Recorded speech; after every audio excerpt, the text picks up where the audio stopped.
Let's talk some baseball. Again, if you've listened to this show or the podcasts for many years, you know that the longest staple we've had is Mark Borchard, base winner from an undisclosed location in the desert, doing quarterlies with us. And right now, as we round the 40-game mark, roughly, in the Major League Baseball season, we like to take a look at things that have happened and try to figure out what's predictive and what is just narrative, what's signal, what's noise in terms of making baseball bets moving forward. Or as we like to introduce him, Kevy Kev, all the time. I'm laid back. Got my mind on my money and my money on my mind. It's Mark Borchard, everybody. How you doing, Mark? Oh, I can't believe you sound bit me. I mean, gosh, I was listening to that your show in a car in the morning, and I was like kind of half listening, honestly. But then I heard my voice. I'm like, oh, they just did a soundbite on me. Well, how cool!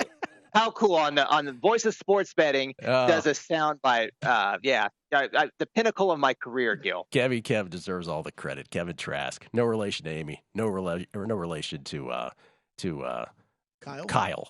Sorry, I was going like, who's the other Trask? Kyle. Okay, so before we get into this, do you have any plays for today in Major League Baseball? Why don't we do those first? What do you got? Yeah, I've got a couple plays. I've been experimenting with this halftime, full-time bet, and basically the team needs to be ahead at the end of 5 and at the end of 9. And I do the show, Bet US MLB show with Jason and Kyle, and it seems like Bet US has really good odds on this particular bet. So I went with Atlanta today. I mean, Spencer Strider, there's not a lot you can say negative about him. You look at his strikeout percentage, 43.3%. It's pretty amazing. Yeah. Jeez. I mean, that's like a reliever, right? You Yeah. see like Ed Diaz, like Alvarado got there at one point. But then, ISO allowed his last 500 plate appearances is number 2 in baseball, 99th percentile as well. So when he does give up hits, they're not powerful hits. So I'm going to take Atlanta, and you get plus money on it too. Halftime, full-time, plus 105. Okay. Anything else? That's a huge game tonight, obviously, between the Braves and the Rangers. A huge series between one of the best teams in baseball in both leagues. So going with Spencer Strider and the Braves, you are in that one. Yeah, I kind of like day ball alert here. Businessman special at Dodger Stadium. I like Sonny Gray today. You can get him on the first 5 market, right about plus 110 maybe. Go with him. He's at talk about a really good strikeout percentage, 33.6 strikeout percentage, and then contrast that with Dustin May's strikeout percentage, only 17.3. So I think we get an edge in starting pitching there. It is a little bit concerning. This Dodger offense can go off at any point. But I think that the Twins offense is quite capable. They're a little bit above league average by my ratings. And I just think we get a significant edge in the starting pitching here. Sonny Gray's been just a real I guess a surprise to an extent. I mean, I have him ranked number 4th in baseball by my ratings. So for me, that's a surprise. And I'm going to go with him today in the first 5, Gil. Okay. So Braves first half, second half, Twins first 5. Yes. Okay. The gentleman's special, the businessman's special, I should say, this afternoon. Okay. Let's talk derivatives. So now, again, for those who are new to this, what we're trying to do is determine what could be predictive moving forward. It's only 40 games, so what is just sort of a statistical anomaly is not likely to continue, but what might actually signal something to look for in bets moving forward in the Major League Baseball season. We do this at the 80-game mark and the 120-game mark as well. Let's just talk straight, first of all, with teams. These are widely available numbers. It gets more proprietary as the derivatives go on. We'll get to first 5s, and then we'll get to first innings with this stuff. But the Rays, no surprise. The Rays having just a sublime year, 32-11. This is a bizarro exercise where if you bet the Rays every time in every single one of these games this year, $100 as a dog to win $100 as a favorite, you'd be up close to 9 units on the season. Now, they've been a favorite many, many times and substantial favorites, so that's a testament to just how amazing that record is. Now, 2, 3, second, third, and fourth, different little matter. Detroit, 19-21 on the year. They're the second biggest winner. Again, the bizarro exercise of just betting them every single game. By the way, if you're betting on the Detroit Tigers every single game of the year, you're probably doing this wrong, but this is for the purposes of this exercise. they'd have you up over 8 units on the season just because they get a lot of plus money. Then you have two teams that a lot of people didn't think would be this good, at least through 40 games anyway. The Orioles and the Rangers, which would have you both up over 7 units if you bet them. The Red Sox round out the top 5. What of those do you believe is the most sustainable? Or are they all sustainable in your opinion? Well, I don't think really any of them are sustainable. I don't think that Detroit, with the exception of maybe Detroit, just because they get priced, Right. as dogs most of the time. But I think that the Rays, I mean, Gil, I don't know, maybe I'm wrong. I've been saying this for 2.5 weeks. You look at their weighted runs created plus, it's 141. And it was 144 2.5 weeks ago. He said, well, that dropped, but it's really hard to sustain a 144 weighted runs created plus. And they've basically done it. I don't think that's sustainable offensively. There's a couple of numbers too. You look at the Rays top end of the bullpen, really good. You've got a 29.2 strikeout percentage. That's one of the key numbers.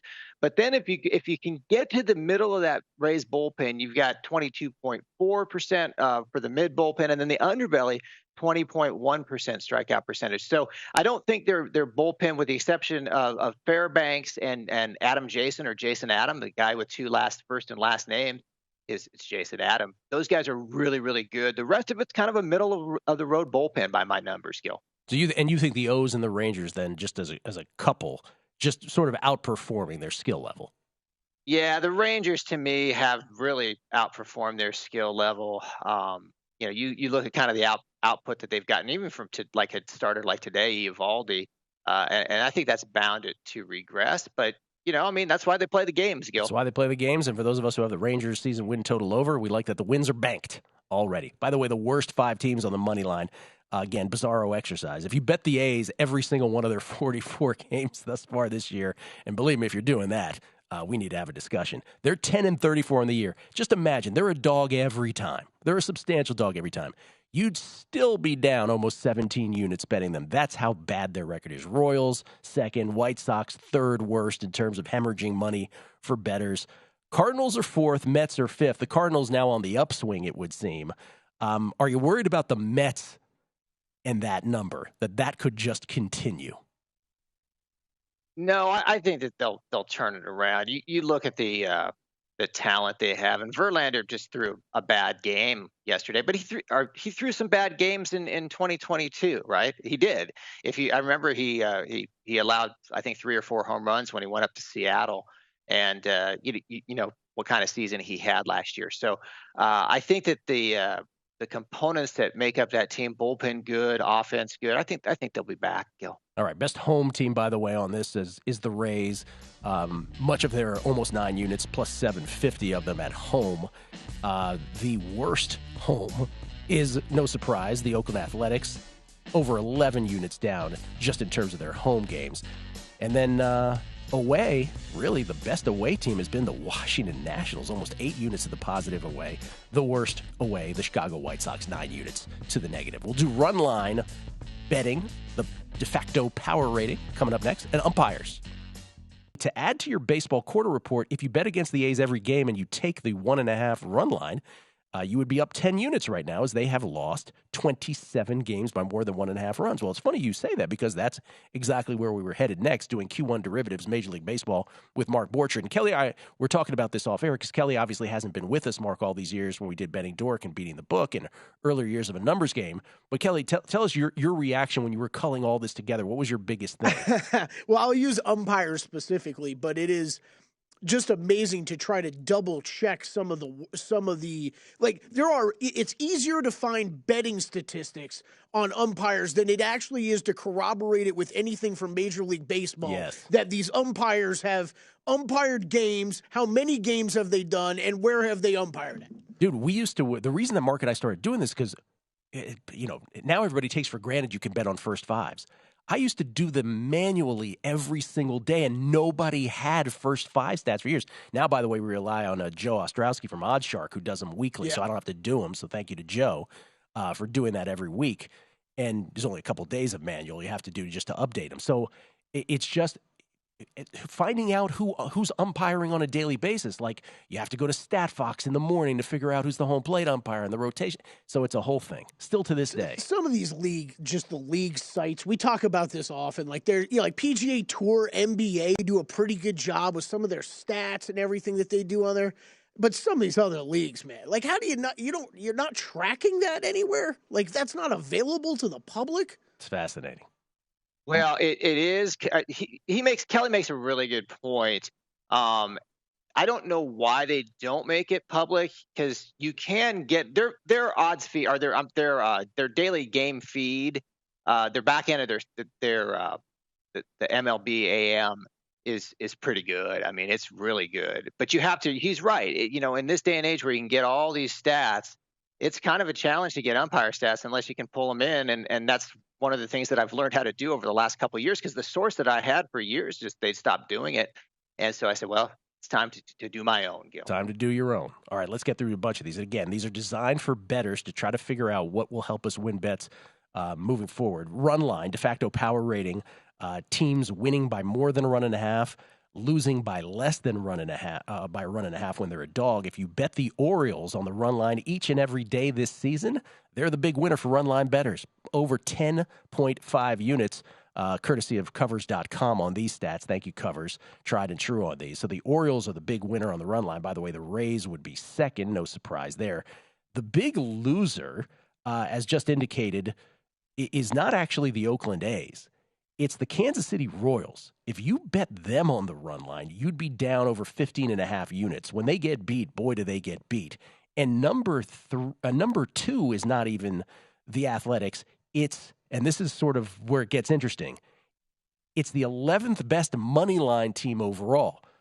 The Florida Marlins, the Miami Marlins. What are we now? We're the Miami Marlins, for goodness sakes. The Miami Marlins down 14.4 units on the season. Why? Because their one-run record this year is 13-1 on the one run. So they're losing. So that's the thing. They're not covering the run line, even in victory. 13-1 in one-run games. So you're actually down 14-plus units on that team. Where do you stand on that club? Well, Miami's a tough team to bet on because of the offense. It's one of those teams where you have pretty good starting pitching, actually. My numbers actually like the bullpen, and I was looking at a guy like Brazabon last night who imploded and coughed up the league, and his actual numbers aren't that bad. So I think the Marlins, for me, if you had to make a blanket statement about a team, would be an under team for me. Yeah. All right, let's do pitchers. Again, these are best pitchers. Now, this is when these pitchers take the hill to start a game, their team's performance has made them either real cash cows for bettors or hemorrhaging for bettors. We'll look at top five, bottom five. Drew Smyly of the Cubs. Cubbies are 6-2 when he takes the hill. You'd be up over 5.6 units if you bet Drew Smyly blindly. Mitch Keller of the Pirates, Brian Bello of the Red Sox, Ken Waldichuk of the A's. They're 5-3 when he takes the mound. And Jesus Luzardo of the Miami Marlins, 7-2 are the Marlins when he takes the hill. I'm not sure how much you read into any of these. By the way, the bottom five on this, if we could just get to that as well. Really just these pitchers, when they take the hill, their teams just hemorrhage. Jordan Lyles, the Royals are 0-9. Is that good? And by the way, they're a dog every single time, so you would have lost 9 units. Blake Snell of the Padres 1-7 when he takes the hill. Now, part of that is Blake Snell. Much of that is Blake Snell. Jamison Taillon of the Cubs. Cubbies are 0-6. You'd be down 6 units when he takes the hill. Lucas Giolito. God, what a Fangraphs Hall of Famer from year to year. Some years just horrific. Some years great. The White Sox, 2-7 when he takes the hill for over 5.5 units to the negative. And then Jordan Montgomery's in there as well for the Cardinals. Do any of these guys, you look at, especially the bottom list, do you look at any of them and be like, oh, yeah, that checks out, and this might continue? Well, I would start with the top, because I think that Garrett Cole's an interesting story. And if you look at his last 150 plate appearance strikeout percentage, it's not bad. He's right at 26%. But we forget about he's got a tendency to give up a lot of power, and he hasn't done that this year. But if you look at like a stable number, last 500 plate appearance, he's actually below average there. So I would almost look to play against him unless he can get that strikeout percentage up above 30%. The guy that I've liked this year is Mitch Keller. He's really won a lot of money for me personally, and there's really not much to hate about him. He's got a nice high strikeout percentage. He suppresses ISO power. He's a guy that if I had to bet him, and I have done this a lot, just bet him on the first 5, Gil. Okay. Shall we move to umpires? The nice thing about having Mark here is that I have this year's umpire stats for the first 40-ish games. Mark has historical stats. So we'll see who have been the most reliable over and under umps thus far this year, and you'll tell us if this checks out with your historical numbers. These are the umpires that, when they're behind home plate calling balls and strikes, have produced the most over results per the betting total. Nate Tomlinson, 7 out of the 9 games that he has umped behind home plate have gone to the over. Chad Whitson, 7 of 8. Chris Guccione, 6 of 9. Brian O'Nora, 6 of 9. And Dan Bellino, oh, he's there every year, 6 of 8. Who checks out there? No, I don't have any of those guys, even in the top 10 of over. And kind of just the methodology on this is last 4 years, I used strikeout percentage. And this year I used ISO power allowed. It's a little bit different than using BB minus K, but it comes out to about the same. The same guys are there. But one of the guys that always is up in my over is Alfonso Marquez, and it might be just because I like to call him the Fonz. That guy, and then I got Hickox, Carlos Torres, my biggest over number from lack of strikeout percentage and ISO power from that standpoint. Okay, maybe these at the bottom here with more unders. Maybe they have a wider strike zone. Bill Miller, 7 of 10. Under when he's behind home plate this year. Brian Knight. We like to make the Brian McKnight jokes here. 7 of 8 to the under. Corey Blazer, 6 of 9 under. Chad Fairchild, 6 of 9 under. Todd Tishner, 6 of 9 under. I know there's a couple that consistent to your historical numbers there, right? Yeah, Blazers like 5th in baseball from an under standpoint. And again, like just because these guys for me are under umpires doesn't mean you play it under every game, but there's significant margin on this because like a guy like Corey Blazer, 7% decline in his expected runs by my modeling. So you think, well, that's not that much, but if you have a 9 total, 7% of that's it's almost a full run. It's close to that. So I think you need to incorporate that. Anyway, he's there. Bill Miller's always there. He's a lower umpire. I've got him 5%. He suppresses runs 5% greater than an average umpire, Gil. Okay, that's Brian Knight. No. Brian Knight, we need to start back at 1, Gil. We need to start back. We need to start back at 1. It's a little R&B reference for you, ladies and gentlemen. So Corey Blazer and Bill Miller, when they're behind home plate, again, this is actionable for bettors. If your instinct is to go over, think twice. Maybe you should look to the under in those games if perhaps you're leaning that way already. First 5 betting. First inning betting. Proprietary next. Gill Alexander's Kelley Bydlon. Mark Borchard joins us for one more segment to talk Q1 MLB derivatives. And here's where it gets a little more proprietary. Now, we lean on Joe Ostrowski at OddsShark, who weekly puts together first 5 inning stats. Like I said, back in the day, you had to do these manually. They were just not available anywhere. By the way, first 5 inning betting as in general was not something that you could count on at every sports book. Even Mark, 5, 6, 7 years ago? Just wasn't widespread. And that's one of the good things with the legalization of betting, the types of markets you can get and the types of betting. And Gil, some of these guys, the baseball hipsters, are like, well, yeah, the odds aren't very good, and the EV is not good, but some of these bets are really fun to make. So I think you got to balance out. Like I do a lot of math and a lot of computer programming, but sometimes you just got to have some darn fun, Gil. The straddle is bigger, is what you're saying, on the first 5 versus the full, and that's the chief sort of counter argument to first 5 betting. And or like a home run prop is just terrible from an expected value standpoint. But you know what?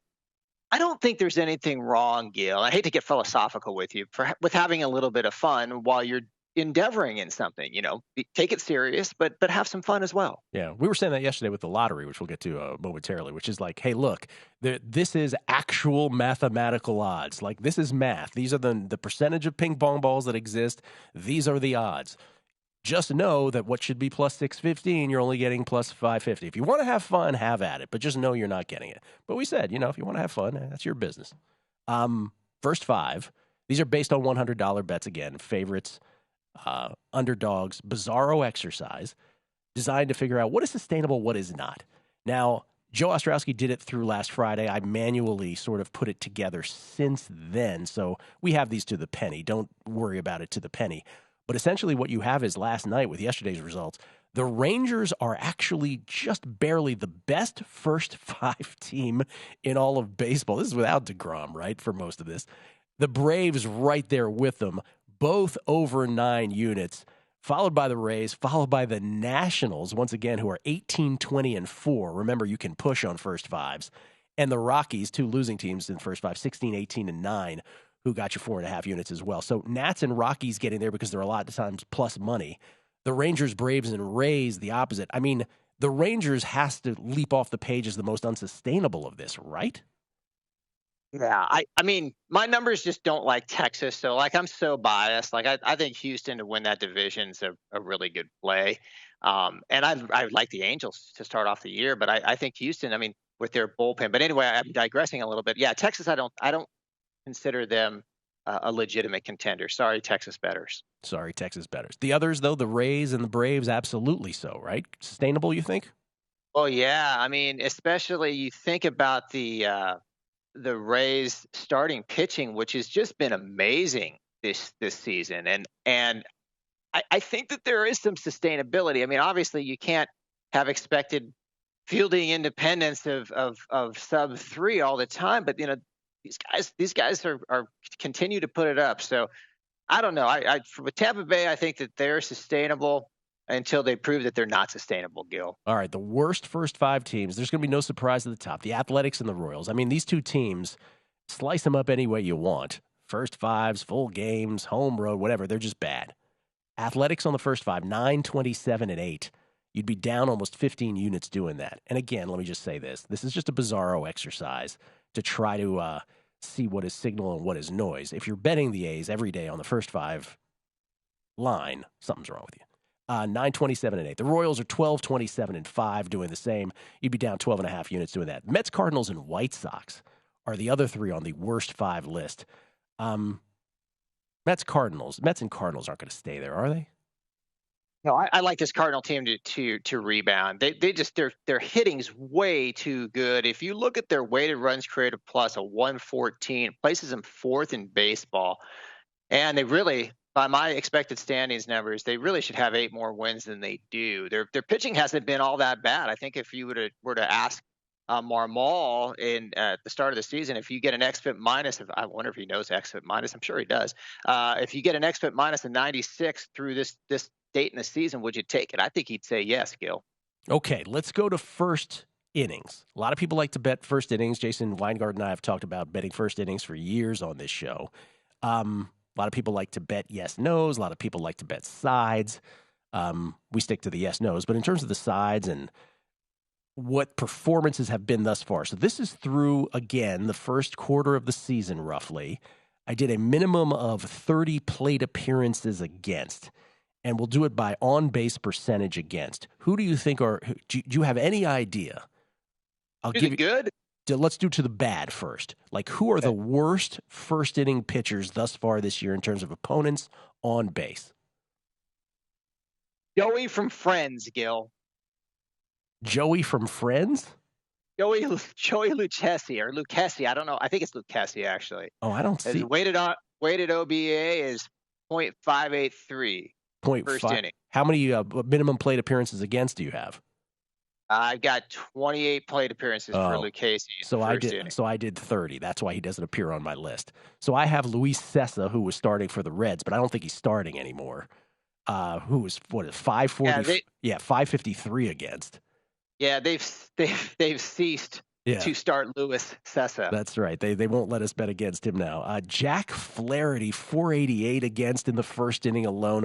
Pablo Lopez of the Twinkies, 475 against in the first inning. Then you have Hayden Wesneski and Lance Lynn rounding out the top 5 of the worst performers in the first 5. But if you go down a little further, you'll see Lucas Giolito in there. You'll see Julio Urias in there. So, again, what of this is something likely to continue? What of this not? Like in Cessa's case, like if you went to his Fangraphs page, and I'm sort of sad that the Reds sat him, But if you went to his Fangraphs page, like, it is just insane how bad he was earlier in these games. Like, there was one game where he gave up 11 earned runs in 3 innings. Another one, 5. And I mean, it's just horrible. So they finally relieved him of his starting duties. What about the best first inning performances from pitchers this year? What do you got? Well, Jesus saves, and Jesus can pitch in the first inning, Gill. Jesus Luzardo for me, .071. He does have 30 batters faced, so maybe that's what you got too. Jesus Luzardo does not come up on mine. You know who I have here? I have Tanner Houck of the Red Sox. 200 against Trevor Williams of the Nationals, Alex Cobb of the Giants, Josiah Gray of the Nationals again, and Joey Wentz in there. Sonny Gray and Jonathan Gray right after that. You have those names appearing? I've got, Cobb's at 166, and to me, he's kind of amazing. He can suppress ISO power. He's the best in baseball, and you wouldn't think that by, I guess, last 500 plate appearances is what I use. So Alex Cobb's kind of a breath of fresh air for those Giants. I think the Giants have some good things other than him too as well. Yeah, these are the best guys in the first inning. I mean, Sonny Gray's in the top 10, Jonathan Gray's in the top 10, Zach Greinke, Jose Barrios, Spencer Strider shows up there as well. So some of the names that you might expect. So of all of that, as we wrap this up, what's your biggest takeaway from that? Is it the fact that the Marlins are just this sort of strange anomaly through 40-ish games? Well, the biggest takeaway for me from the whole thing, Gil, is I think you got to look at Baltimore when they get ahead.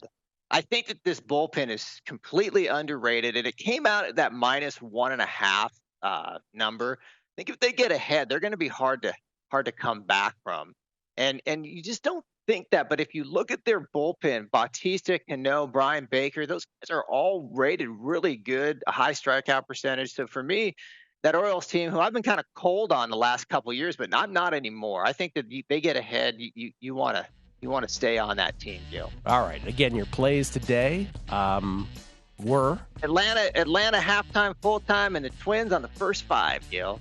Mark, we'll do this again in 40 more games. We'll talk to you next week. To be on. Thanks, Gil. Go to VSiN.com/subscribe to become a VSiN Pro subscriber today.